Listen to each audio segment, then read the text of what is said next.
La face des eaux, Robert Silverberg. La face des eaux est un roman de science-fiction mais aussi d'aventure maritime. L'histoire a lieu sur une planète océan, Hydros. La scène que vous allez entendre se passe sur le bateau de l'armateur de la Garde qui explore l'océan avec d'autres humains, dont le médecin Lawler. Ils sont à la recherche d'une île mythique nommée la face des eaux. C'est alors qu'arrive un tsunami et vous allez voir quelle invention a été mise au point par Delagarde. Kinverson arrivait à son tour au pas de course. Venez, Doc! Il ne fait pas bon rester sur le pont maintenant! D'accord, dit Lawler. Mais il demeura encore quelques instants près du bastingage, et il vit la lame. Elle se dirigeait droit sur eux. C'était une épaisse muraille d'eau grise dressée sur l'horizon qui fonçait à une vitesse impressionnante. Un vent froid chargé d'embrun la précédait comme un sombre présage. Doc! Le pont risque d'être balayé par la lame! Je sais, dit Lawler.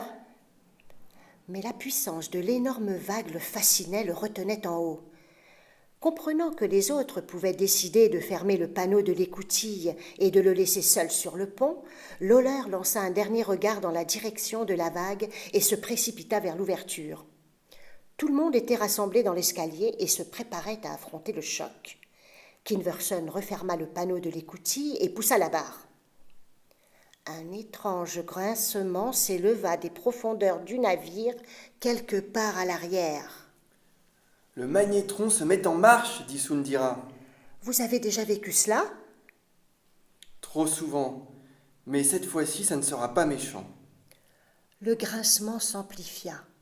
Le magnétron envoya vers le noyau de la planète constitué de fer en fusion un flux magnétique capable de soulever le navire d'1 ou 2 mètres au-dessus de l'eau, un peu plus si nécessaire, juste ce qu'il fallait pour qu'il s'échappe au plus fort de la lame. Le champ de déplacement magnétique était l'unique appareil d'une technologie avancée que les humains venus des autres planètes de la galaxie avaient réussi à emporter sur Hydros. Dan Anders avait déclaré un jour qu'un appareil aussi puissant que le magnétron pouvait avoir des applications beaucoup plus utiles aux colons que de permettre au navire de rester à flot sur une mer très agitée. Anders était probablement dans le vrai, mais Delagarde, l'armateur, gardait les magnétrons sous clé à bord de ses navires. « Sommes-nous montés au-dessus de la vague ?» demanda Lawler d'une voix inquiète. « Quand le grincement s'arrêtera, répondit Sundira. Voilà, ça y est. Tout était silencieux.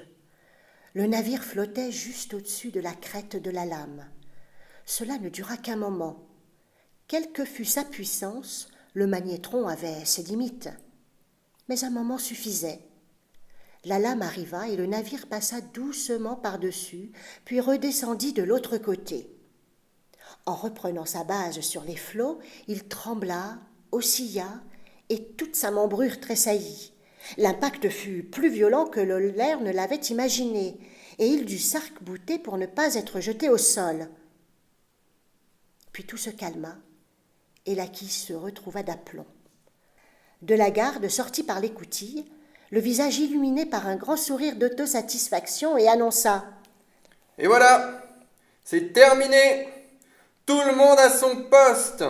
En avant toutes !» Dans le sillage de la lame, la mer légèrement agitée se balançait comme un berceau. Quand il remonta sur le pont, Lawler vit la lame qui s'éloignait vers le sud-est, une ondulation écumeuse à la surface de l'eau.